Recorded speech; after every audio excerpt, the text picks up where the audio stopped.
میرا نام ہے سائرہ ارم اور آج میں آپ کو ایسا قصہ سناؤں گی عاشق رسول کا کہ جسے سن کر آپ کے دل کی دھڑکن تیز ہو جائے گی اور آپ کا دل حضور اقدس صلی اللہ علیہ وسلم کی محبت میں دھڑکے گا۔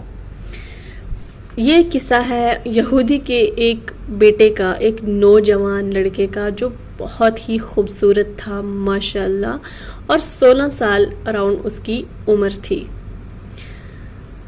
ہوتا یوں ہے کہ جب حضور پاک صلی اللہ علیہ وسلم مدینہ منورہ تشریف لے کر جاتے ہیں مکہ سے ہجرت کر کے، تو وہاں پہ بہت سارے لوگ ایسے تھے جو آپ صلی اللہ علیہ وسلم کا انتظار کر رہے تھے بڑی بے صبری سے، لیکن کچھ لوگ ایسے تھے جنہیں اس چیز سے بہت تکلیف تھی کہ یہاں پہ اسلام پھیلے گا، یہاں پہ دین پھیلے گا۔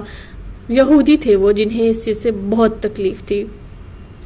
انہی یہودیوں میں ایک لڑکا تھا جو یہودیوں کے سردار کا بیٹا تھا، جو سب سے بڑا یہودی تھا، اس کا بیٹا تھا جس کی عمر 16 سال تھی، اور وہ بہت ہی خوبصورت، بہت انوسینٹ لڑکا تھا۔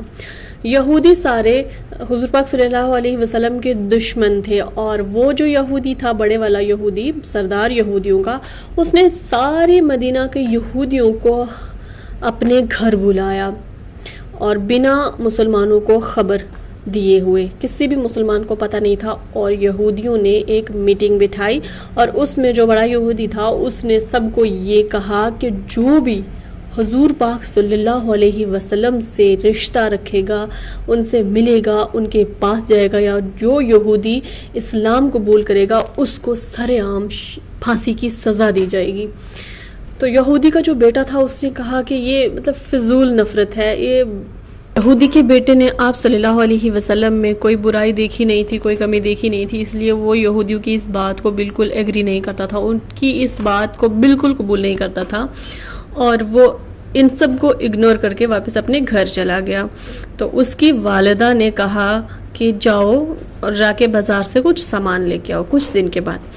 تو وہ لڑکا جاتا ہے بازار سامان لینے کے لیے کچھ اپنی والدہ کے کہے مطابق۔ تو جب وہ بازار پہنچتا ہے تو وہ کیا دیکھتا ہے کہ ایک خوبصورت سا منظر ہے، حضور پاک صلی اللہ علیہ وسلم لوگوں کے بیچ میں چل رہے ہیں، صحابہ اکرام کے بیچ میں چل رہے ہیں، آگے پیچھے صحابہ اکرام ہیں اور بیچ میں حضور پاک صلی اللہ علیہ وسلم چل رہے ہیں۔ کیا خوبصورت منظر ہے، کیا نورانی منظر ہے، لیکن اس وقت اس کی نظریہ جو تھا نا وہ بدلا ہوا تھا، اور اسے وہ سب دکھ رہا تھا جو کسی اور کو نہیں دکھ رہا تھا۔ اس نے حضور پاک صلی اللہ علیہ وسلم کا نور دیکھا اور فرشتے جو ان پر نور برسا رہے تھے وہ دیکھا، اور جب وہ اس نے دیکھا تو وہ دیکھتا ہی رہ گیا، وہ اپنے ہوش کھو بیٹھا، وہ بالکل اپنے ہوش میں نہیں رہا۔ دکاندار اسے پوچھ رہا تھا بیٹا کیا چاہیے تمہیں، بولو بیٹا کچھ بولو، لیکن اس کو تو کچھ سنائی نہیں دے رہا، اس کے لیے ساری دنیا بلر ہو گئی تھی، صرف اسے حضور پاک دکھ رہے تھے، صرف ایک ہی شخص دکھ رہے تھے اس کو، اور اس کا دل جو تھا وہ زور زور سے دھڑک رہا تھا، بس وہ اس کو کچھ ہوش نہیں تھا، ان شارٹ وہ دیوانہ ہو گیا تھا ان کا، بس ان کے عشق میں وہ پوری طریقے سے دیوانہ ہو گیا تھا۔ پھر جو تھا وہ پہلے دیکھتا رہا حضور پاک صلی اللہ علیہ وسلم جب جاتے رہے، جب حضور پاک صلی اللہ علیہ وسلم اس کی آنکھوں سے اوجھل ہوئے تو جو دکاندار تھا اس نے اس کو ہلا کر پوچھا بیٹا کیا ہوا تمہیں، کیا چاہیے؟ پھر اس نے اپنا ہوش سنبھالا اور اس نے دکاندار سے کہا کہ جو اس کو سامان لینا تھا، جو سودا وغیرہ لینا تھا وہ اس نے لیا سب کچھ، اور پھر وہ دیکھتا رہا کہ حضور پاک صلی اللہ علیہ وسلم وہاں سے اس کی آنکھوں سے اوجھل ہو گئے، اور اس نے کیا کیا، اس نے دکان سے سامان لیا اور واپس چلا گیا گھر، اور جا کے اپنی والدہ کو سارا سامان دیا اور ان سے کہا کہ میں آتا ہوں تھوڑی دیر میں، اور سامان والدہ کو دے کے فوراً وہ واپس بازار کی طرف نکل گیا اور بھاگتا بھاگتا بازار میں پہنچا، اور اس نے پورے بازار کو چھان مارا، اسے حضور پاک صلی اللہ علیہ وسلم پھر نہیں ملے۔ اس منظر کو دیکھنے کے لیے اس نے صبح سے لے کر شام تک اس پورے بازار کی ساری گلیاں آگے پیچھے ہر جگہ ڈھونڈی، اسے وہ نظارہ، وہ سائٹ اسے دوبارہ نہیں ملا۔ اس کے بعد وہ چلا گیا گھر، اور وہ اتنا پریشان تھا، اتنا غمگین تھا کہ مجھے وہ نظارہ پھر سے دیکھنا ہے، اور وہ اتنا ایکسائٹڈ تھا اس چیز کو دیکھنے کے لیے کہ اس کو کچھ دکھ نہیں رہا تھا اور کچھ سمجھ نہیں آ رہا تھا کہ وہ کیا کرے، وہ کہاں ہے، وہ کیا کر رہا ہے، اسے اس ساری چیزوں سے بالکل کچھ واسطہ نہیں تھا، بس وہ دیوانہ ہو چکا تھا پوری طریقے سے آپ صلی اللہ علیہ وسلم کا ٹوٹ کر عاشق بن گیا تھا. تو جب وہ لڑکا گھر پہنچتا ہے تو اس کی والدہ جو ہے وہ اسے کہتی ہے کہ بیٹا کھانا کھا لو. تو بیٹا کہتا ہے ماں مجھے سر میں درد ہے, میں کھانا نہیں کھاؤں گا, اور وہ چلا گیا سونے کے لیے. اگلی صبح وہ پھر سے اٹھا اور پھر سے اس نے مدینہ کی گلیوں میں ڈھونڈنا شروع کر دیا. اگر وہ کسی سے پوچھتا ان کا پتہ تو اس کو پھانسی کی سزا ہو سکتی تھی. موت کا ڈر نہیں تھا اسے کہ وہ مر جائے گا یا اسے مار دیا جائے گا, اسے اس چیز کا ڈر تھا کہ وہ بنا ان کا دیدار کیے ہی مر جائے گا. بس اسے اس چیز کا خوف تھا کہ میں ان کو دیکھے بغیر اس دنیا سے جانا نہیں چاہتا. اس لیے وہ خود سے ہی ڈھونڈتا رہا اور اس نے ساری گلیاں چھان ماری, ہر جگہ ڈھونڈا, اسے حضور پاک نہیں ملے. پھر کچھ عرصے کے بعد 3-4 دن تک وہ پورے مدینہ کی گلیوں میں گھومتا رہا, ہر جگہ ڈھونڈتا رہا, لیکن اسے نہیں ملے. پھر وہ چلا گیا جنگلوں والی سائڈ. اس نے سوچا ہو سکتا ہے حضور پاک اپنے صحابہ کرام کے ساتھ جنگل میں سیر کرنے کو آئیں اور ان کا دیدار اس کو یہاں پہ مل جائے. کتنی دیر تک وہ جنگل میں گھومتا رہا, بھٹکتا رہا, لیکن اسے وہاں بھی وہ نظارہ نصیب نہیں ہوا, اور وہ اس دکھ میں وہ بہت غمگین تھا. اسے یہ دکھ اندر ہی اندر کھائے جا رہا تھا کہ وہ ان کا دیدار نہیں کر پا رہا ہے. شاید اسے سجدوں کی توفیق نہیں, شاید اسے مطلب وہ مسلم نہیں ہے, وہ ایمان نہیں لایا, شاید اس لیے اللہ تعالیٰ اسے یہ موقع نہیں دے رہا. اس نے دل میں سوچ لیا تھا بس ایک بار حضور پاک مل جائے اور میں کلمہ پڑھوں گا, ان سے میں کلمہ پڑھوں گا, میں مسلمان ہو جاؤں گا, میں دین لے آؤں گا, ان پر اسلام لے آؤں گا. تو وہ اسی چیز کا مطلب انتظار کرتا رہا اور ہر جگہ گھومتا رہا, ہر جگہ ڈھونڈتا رہا, پریشان, مجبور. اب وہ اتنا زیادہ بیمار ہو گیا تھا کہ وہ ڈھونڈ نہیں سکتا تھا, وہ ایک قدم بھی نہیں چل سکتا تھا, وہ بستر پر آ گیا. اور جب والدین نے اس کو کھانے کے لیے فورس کیا یا کچھ بھی, مطلب سارے آتے ہیں, حکیم ہر جگہ, کیونکہ وہ تاجر تھا, جو وہ یہودی تھا, وہ بہت امیر تھا, بہت زیادہ امیر تھا, اور اس نے نا ہر جگہ کے حکیم بلوائے, لیکن کچھ اثر نہیں ہوا. لڑکے پہ کسی دوائی کا کوئی اثر نہیں ہوا, اور وہ دن بدن اور زیادہ بیماری ہوتا گیا. اتنا بیمار ہو گیا کہ اس کی جو آنکھیں تھیں اب وہ بھی نہیں کھل رہی تھی.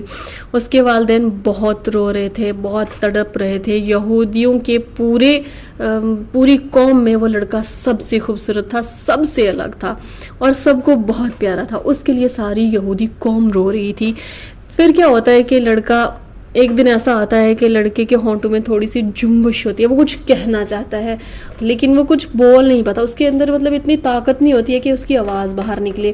وہ کچھ بولنا چاہتا ہے تو اس کے والد صاحب جو ہوتے ہیں وہ اس کے پاس جاتے ہیں اور اس کے سر پہ ہاتھ پھیرتے ہیں, اسے لاڈ کرتے ہیں, پیار کرتے ہیں, اور بولتے ہیں کہ میرے لخت جگر تم بتاؤ تمہیں کیا کہنا ہے, کیا تم کچھ کہنا چاہتے ہو, تمہاری کوئی آخری خواہش ہے. جب والد اس کو یہ کہتے ہیں تو والدہ پھوٹ پھوٹ کر رونے لگتی ہے کہ آخری خواہش. پھر وہ اپنے بیٹے کو بولتی ہے کہ تم میری ایک میری تمنا تھی کہ میں تمہیں دولہا بناتی, تمہیں دولہا بنا ہوا دیکھنا چاہتی تھی تمہاری. اس کی والدہ بے حساب روتی ہیں, اپنے ہوش کھو کر روتی ہیں اور کہتی ہیں کہ میرا ایک ہی ارمان تھا کہ میں تمہیں دولہا بن کر دیکھتی. تم جب دولہا بنے ہوتے تو میں تمہیں دیکھتی, میں تمہارے لیے بیوی لاتی, کتنا حسین ہوتے وہ پل. میرا ایک ہی ارمان تھا, وہ بھی پورا نہیں ہو پایا. تو جو یہودی تھا وہ اپنے بیٹے کے منہ کے پاس اپنے کان لے کے جاتا اور کہتا ہے کہ کہو کہ کیا کہنا چاہتے ہو بیٹا.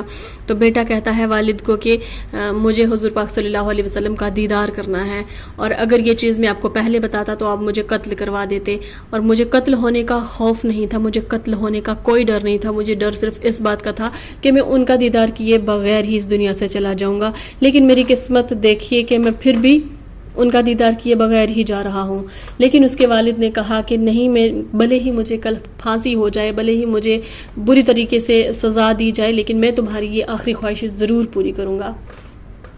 ہوتا یوں ہے کہ وہ یہودی جاتا ہے پھر حضور پاک صلی اللہ علیہ وسلم کے دربار پر اور مسجد نبوی کے باہر کھڑا ہو جاتا ہے. جب آپ صلی اللہ علیہ وسلم اس کو باہر کھڑا دیکھتے ہیں تو آپ اس کو بولتے ہیں کہ اندر آ جاؤ, اور یہودی کہتا ہے نہیں, اگر مطلب میں مر جاتا میں اس دربار تک کبھی نہ آتا, لیکن مجھے یہاں کھینچ کر لائی ہے میرے بیٹے کی محبت. یا رسول اللہ, میرا بیٹا آپ کا دیوانہ ہے, آپ پر عاشق ہے, اور وہ اس وقت اس حال میں نہیں ہے کہ وہ یہاں آ سکے. اس کا آخری وقت چل رہا ہے, وہ بس مطلب اس کی جان نکلنے والی ہے, اور وہ آپ کا دیدار کرنا چاہتا ہے. یا رسول اللہ, آپ میرے ساتھ چلیں گے؟ تو حضور پاک صلی اللہ علیہ وسلم نے صحابہ اکرام سے فرمایا کہ آپ چلو, ہم اس کی تابعداری کر کے آتے ہیں۔ تو آپ صلی اللہ علیہ وسلم اپنے صحابہ اکرام کے ساتھ تشریف لے جاتے ہیں، اور یہودی وہاں پہنچتا ہے گھر پہ اور اپنے بیٹے کو کہتا ہے کہ بیٹا آنکھیں کھولو، دیکھو کون آیا ہے۔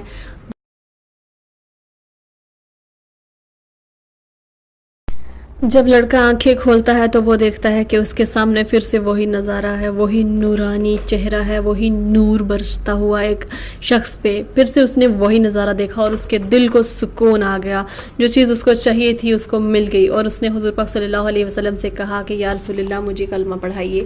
تو آپ صلی اللہ علیہ وسلم نے اسے کلمہ پڑھایا، اور یہودی کے لڑکے نے کہا کہ یا رسول اللہ آپ مجھ سے وعدہ کیجئے کہ آپ میری ضمانت لیں گے یہاں سے قبر تک، اور قبر سے حشر تک آپ مجھے بچائیں گے، اور فرشتوں سے کہہ دیجئے گا کہ وہ مجھے تکلیف نہ دیں اور میں آپ کا غلام ہوں، ان سے یہ سب کہہ دیجئے گا۔ آپ صلی اللہ علیہ وسلم نے فرمایا کہ ٹھیک ہے، میں تمہاری ضمانت دیتا ہوں۔ تو بس یہ باتیں کری اور اس نے کلمہ پڑھا اور اس کی روح پرواز کر گئی۔ آپ صلی اللہ علیہ وسلم کو اس کے لیے بھی بہت دکھ محسوس ہوا، آپ کی آنکھوں میں آنسو آئے۔ تو آپ واپس جانے لگے تو یہودی نے کہا کہ یا رسول اللہ اب اس بچے سے ہمارا کوئی ناتا نہیں رہا، کوئی رشتہ نہیں رہا، اب یہ ہمارے کسی کام کا نہیں رہا، تو آپ اس کو اپنے ساتھ ہی لے جائیں۔ آپ صلی اللہ علیہ وسلم نے اس کی میت کو اٹھایا اور صحابہ اکرام کو بولا کہ اس کو لے چلو۔ تو اس لڑکے کو صحابہ اکرام اپنے ساتھ لے گئے، اور وہاں اس کو مطلب حضور پاک صلی اللہ علیہ وسلم اپنے ساتھ لے گئے، اور وہاں جا کے حضور نے خود اسے، آپ صلی اللہ علیہ وسلم نے خود ہی اسے غسل دیا اور خود اپنے ہاتھوں سے اسے کفن پہنایا اور اسے قبر میں اتارا۔ جب آپ صلی اللہ علیہ وسلم اسے قبر میں اتار رہے تھے تو آپ کو بہت زیادہ پسینہ آ رہا تھا اور بہت ایسا لگ رہا تھا مطلب آپ کو کوئی پریشانی ہو رہی ہے۔ تو صحابہ اکرام نے پوچھا یا رسول اللہ کیا کوئی پریشانی ہو رہی ہے، اور آپ کو اتنی ٹھنڈ میں پسینہ کیوں آ رہا ہے، اتنی سردی کا موسم ہے اور آپ کو پسینہ کیوں آ رہا ہے؟